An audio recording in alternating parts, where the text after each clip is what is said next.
Morning. Morning, how are you?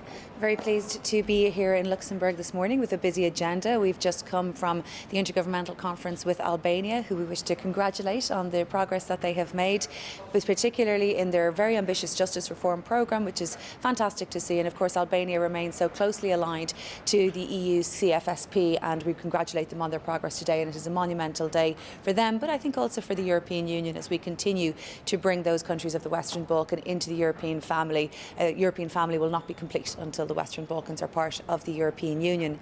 We now move, of course, to our preparation for the European Council conclusions. We have a number of important matters on the agenda today. Of course, at the front of those is the situation in Ukraine as we move into a very difficult autumn and winter. It has never been more important to release the funding, the €6.6 billion funding that is necessary to support Ukrainians through the autumn and through the difficult winter. That's particularly the case when we see Russian aggression yet again on civilians and on critical infrastructure, making the winter ever more difficult, ever more unlivable.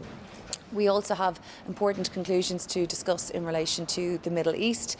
It's very regrettable to see an escalation of violence, a surge of violence in Lebanon. It is unacceptable to see attacks both on civilians, but in particular on peacekeepers who form the bedrock of the UN peacekeeping project that is there and has been there for many decades. So it is very, very important that that de-escalate. I think it's also important to reflect that this European Council meeting comes a year after the horrific attacks on the people of Israel on October 7, and also against the backdrop of the humanitarian catastrophe that has been created by the unending bombardment by Israel of the civilian population of Gaza generally, impacting most the civilian population, of course. And I think it's important to reflect in this 12 months whether the policies of the European Union and the steps of the European Union have contributed to de-escalating this situation, or whether we have been successful in trying to influence a de-escalation. And I think it is very clear that we have not.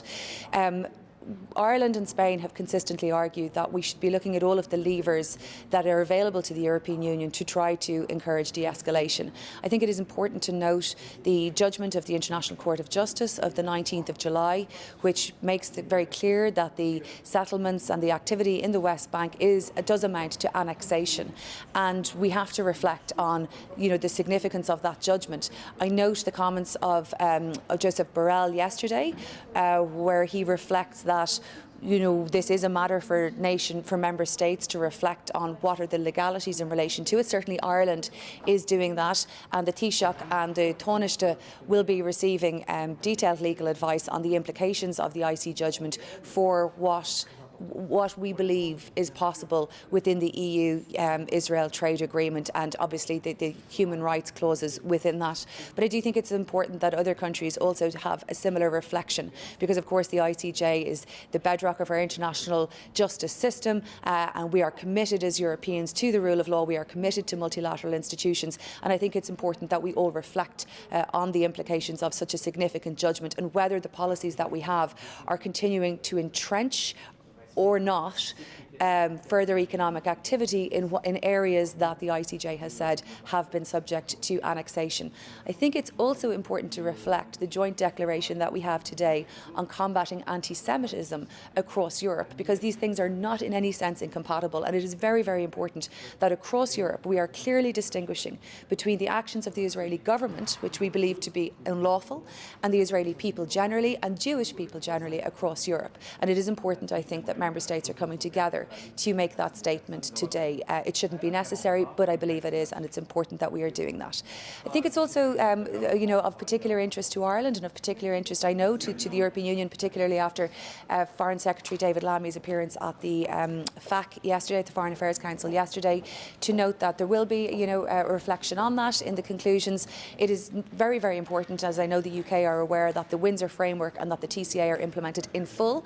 However, we're very, very pleased to see the progress that has been made by the incoming UK government. I had the opportunity to meet my counterpart, the Minister Thomas Symonds, in Dublin very recently, immediately following their engagement here, of course, with the President of the Commission. So that's positive progress, and of course what we'll need to see and what we want to see is some concrete steps following very good high-level discussions, and I think it provides the basis for something constructive and positive for the future. Okay, thank you.